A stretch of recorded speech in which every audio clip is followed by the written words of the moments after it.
அனன்யாவிற்கு இன்று ஒரு நாளில் சத்யாவை எப்படி அந்த டேவிட் கும்பலில் இருந்து காப்பாற்றுவது என்று யோசித்துக் கொண்டிருந்தாள்.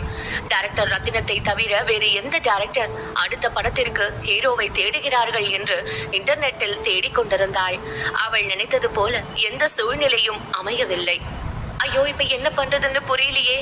இப்படியே போனா அந்த டேவிடும் இவனும் சேர்ந்து சத்யாவை ஒரு உப்மா கம்பெனில தள்ளி விட்டுடுவாங்களே, என்ன பண்றது என்று புலம்பி தவித்தாள். அனன்யாவின் முகமே சரியில்லை என்பது அவளை பார்க்கும் போதே புரிந்தது. ஏற்கனவே சாப்பிட்டுக் கொண்டிருந்த சித்தார்த் அனன்யாவின் சோகமான முகத்தை பார்த்து, என்ன இன்னைக்கு மேடம் வழக்கத்தை விட ரொம்ப டல்லா இருக்கிற மாதிரி தெரியுது என்று நக்கலாக கேட்டான்.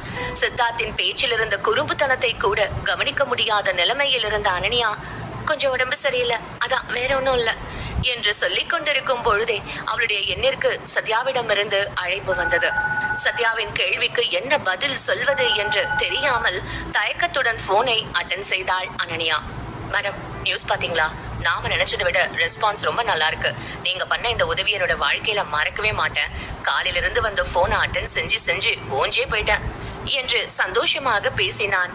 சத்யா என்ன சொல்கிறான், எதை பற்றி பேசுகிறான் என்று அனன்யாவிற்கு விளங்கவில்லை. அவனிடம் கேட்கவும் தயக்கமாக இருந்தது. சத்யா மீண்டும் அவளிடம், டாக்டர் ரத்தினம் மீடியாவுக்கு அனௌன்ஸ் பண்ணிட்டாரு, நான் தான் அவரோட புது சீரீஸ்க்கு ஹீரோன்னு சொல்லியிருக்காரு மேடம். அவர் எனக்கு போன் பண்ணும்போது எனக்கு கையும் ஓடல காலும் ஓடல, இதெல்லாம் உங்களால மட்டும்தான் நடந்துச்சு மேடம் என்று தன் சந்தோஷத்தை பகிர்ந்து கொண்டான். சத்யா சொன்ன விவரத்தை கேட்ட அனன்யா அதிர்ச்சியில் உறைந்து போனாள். நாம கேட்கும் போது அந்த ரத்தினம் முடியாது, நெக்ஸ்ட் ப்ராஜெக்ட்ல யோசிக்கிறேன்னு சொன்னாரு. இப்போ ஒரே ராத்திரியில எல்லாமே தலைகீழா மாறிடுச்சே, என்ன நடந்திருக்கும் என்று யோசித்துக் கொண்டே நிமிர்ந்து பார்த்தாள். அப்பொழுது சித்தார்த் அனன்யாவையே பார்த்து ரகசியமாக சிரித்துக் கொண்டிருப்பதை கவனித்தவள் என்ன என்பது போல தலையை ஆட்டி கேட்க, ஒன்னும் இல்லை என்று தலையசைத்தான் சித்தார்த். சத்யா, உன்னோட ஃபியூச்சர் அடுத்த கட்டத்துக்கு போக போகுது, அதுக்கு நீயும் தயாராகணும் என்று அனன்யா சத்யாவிற்கு அட்வைஸ் கொடுக்க, சரி மேடம், நீங்க சொல்ற மாதிரி நிச்சயம் நடந்துக்குவேன் என்று சொல்லிவிட்டு போனை கட் செய்தான் சத்யா. சத்யாவிடம் பேசி முடிந்ததும் அனன்யா மனதில் 1000 குழப்பங்கள் இருந்தது. நேத்து முடியாதுன்னு சொன்னவரு இப்ப எப்படி ஒத்துக்கிட்டாரு என்று சித்தார்த்தை பார்த்தாள் அனன்யா. அனன்யாவின் பார்வையின் அர்த்தத்தை புரிந்து கொண்ட சித்தார்த் ஒன்னும் தெரியாதவன் போல சாப்பிட்டுக் கொண்டிருந்தான். சில நொடிகள் சித்தார்த்தை உற்று பார்த்த அனன்யா, இதெல்லாம் உங்க வேலையா என்று கேட்டாள்.